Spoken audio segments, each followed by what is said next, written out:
কেন আপনি বিপদে থাকবেন? 3 বছর জব করেছেন, টাকা জমাননি, মোটা অঙ্কের বেতন পেয়েছেন। স্যার আপনার যা খুশি যে কথা শুনাইতে ইচ্ছা করে আপনি আমাকে শুনান স্যার, তারপর স্যার আমার চাকরিটা লাগবে স্যার। কবি সাহেব, আমি আপনাকে সোজা কথা বললাম, তারপরেও আপনি যদি না বুঝেন তাহলে এটা মহাবিপদ। স্যার আপনার কাছে হাত জোর করে বলছি স্যার, আমাকে আগের পোস্টে নেন স্যার, দরকার হলে স্যালারি কমাই দেন স্যার, তারপর আমাকে জয়েনিংটা দেন স্যার। সিনকেট করবেন না তো, আপনাকে বলেছি যেতে, আপনি জান। আপনি কি পাগল হয়ে গেছেন? জি স্যার, আমি পাগল হয়ে গেছি স্যার। এই সমাজে স্যার জবলেস থাকা, বেকার থাকা যে কত বড় অভিশাপ স্যার, আমি বুঝতে পারছি স্যার। সিনকেট করবেন না প্লিজ, দয়া করে আপনি এখন যান, আমার জরুরি কাজ আছে। স্যার পারিনি স্যার, আমি কম চেষ্টা করিনি স্যার, আমাকে জয়েনিং দেয়নি স্যার, কেউ আমাকে জব দেয়নি স্যার। আর জব না থাকলে আমি পাগল হয়ে যাবো স্যার, আমার সংসার টিকতেছে না, আমার বউর সাথে প্রতিদিন ঝগড়া লাগতেছে স্যার, আমার সংসার ভেঙে যাবে স্যার, আমার মা অসুস্থ স্যার, প্লিজ। ঠিক আছে যান, আমি আপনাকে একটা উপকার করতে পারি। প্লিজ স্যার বলেন না স্যার। কার্ডটা নিন, ওনার নাম মিস্টার জামিল, খুব নাম করা সাংবাদিক। আপনি ওনাকে গিয়ে আপনার যে দুঃখ দুর্দশা যেগুলো আমাকে বললেন সবগুলো খুলে বলবেন, তারপর সে সব শুনে কাজের আবেদন চেয়ে পত্রিকা একটা পোস্ট দিয়ে দিবে, ওটার জন্য কোনো টাকা লাগবে না। আপনি আমার কথা বলছেন, আপনি এখন যান।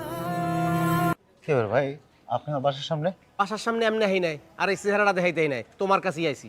কি লেগে গেছেন? কি লেগেছি তুমি জানো না? 13,200 টাকা দিয়ে দাও, আমি চলে যাই। ভাই আমার কাছে টাকা থাকলে আমি সেদিন কি আপনার থেকে সদাই বাকিতে আনতে গেছিলাম ভাই, আমার কাছে টাকা নাই ভাই, হাতে টাকা নাই, আমি দিমু কোত্থেকে আপনার টাকাটা কম তো ভাই। তোমার কাছে আছে না না আছে এটা আমার জানার দরকার নাই, আমি টাকা পামু, টাকা দিবা। আমি শুনছি তোমার শ্বশুর বাড়ির মানুষ বড় লোক, তারা টাকা দেয়, আর ওই টাকা দিয়ে তুমি বাজার করে মস মস করে বাইঙ্গা খাও, আর আমার দোকানে যাইয়া গলা শুকাও, বাকি দেন বাকি দেন বাকি দেন না, টাকা পামু টাকা দাও। ভাই এসব কই থেকে শুনছেন আমি জানি না, কি আমি শ্বশুর বাড়ি থেকে টাকা এনে বাজার করে খাই ভাই। তুমি চাকরি কবে পাইবা, কবে টাকা দিবা, এটা আমার জানার ব্যাপার না। তুমি এখন টাকা দিতে পারতাছো না, এটাই তো। তুমি এখন তো টাকা দিতে পারতাছো না, তোমার লগে মোবাইল আছে, মোবাইল বাই করো। আচ্ছা গড়িটা দেখি, গড়িটা খোলো। ভাই আমার শ্বশুর বাড়ি থেকে দেয়া করি ভাই, মান সম্মান থাকবে না। ঠিক আছে গড়ি থাক, মোবাইলটা লয়ে গেলাম। যত সব আবর্জনা দোকানের সামনে। তোমার ফোনটা দিয়ে যাও। ফোন দিয়ে যাবো মানে? বাসায় ফোন করবো, আমার ফোনে টাকা নাই, দাও। আমার ফোনটা হচ্ছে ওই দোকানের ওই। ফোনটা বিক্রি করে দিছো? আরে না, বিক্রি করবো কেন?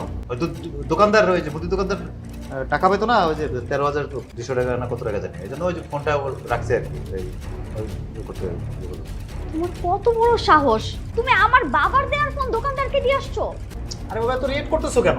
আমার যে বাকি টাকাটা দিলেও আমার ফোনটা দিয়ে দিবে, শেষ। ও তার ফোনটা নিয়ে যাচ্ছে না, বা চিন্তাকারী না, ওর কাছে ফোনটা আছে, টাকা দিয়ে নিয়ে আসবো। তোমাদের বাড়ির প্রত্যেকটা মানুষ আসলে ছোট লোক। দোকানে দেনা হয়েছে বলে আমার বাবার দেওয়া ফোন দিয়ে আসছো, একদিন এর থেকে বড় একটা দেনা হবে, আমাকে দিয়ে চলে আসবা। কি ধরনের কথা বলতেছ তুমি? কি কি কি কথা বলে এগুলা? আমি এত কিছু বুঝি না, কালকের মধ্যে আমার বাবার দেওয়া ফোন লাগবে, নয়তো এই বাড়িতে আগুন জ্বলবে। মুখ সামলে কথা বলো, কি বলতেছো এগুলা?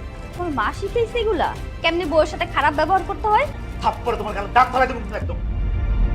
বাহ, তুমি এখন আমার গায়েও হাত তুলবা? ভাবি, তুমি আমার উপর রাগ করে চলে যাচ্ছ? আমি নিজের উপর রাগ করে চলে যাইতেছি, এই সংসারে টিকে থাকা আমার পক্ষে আর সম্ভব না। আমার বাবার বাড়ি থেকে তো কম টাকা পয়সা এনে দেই নাই, সময় অনেক দিছি। আমার দেয়া মোবাইল ফোনটা দোকানদারে দিয়ে আসছে, আবার সে আমার গায়ে হাতও তুলতে চাইছে। আমার মনে হয় একজন ঝালমুড়িওয়ালার বউ হওয়ার আগেই আমার এই বাড়ি থেকে চলে যাওয়া উচিত। সময় মতো তোমার ডিভোর্স লেটার পেয়ে যাবা।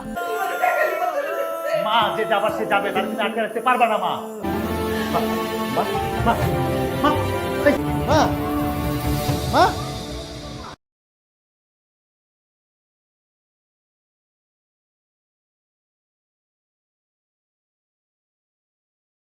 বাবা কি সবার চিরকাল থাকে? ভাইয়া, ভাবিকে জানাইছিস? না, কিন্তু আমি খবর পাইছি বড় লোক ছেলেরই নাকি বিয়ে করতেছে। এক কাজ কর, তো সবকিছু বোঝা, আমরা এই বাড়িতে থাকবো না। বড় একটা মাল্টিনেশনাল কোম্পানিতে সিভি ড্রপ করছিলাম, ইন্টারভিউ দিছি, এসএমএস আসছে, চাকরিটা কনফার্ম হয়েছে, এসএমএস আসছে, বড় চাকরি পেয়েছি। অত মা নাই রে। মা, তোমার ছেলে অনেক বড় একটা চাকরি হয়েছে মা, অনেক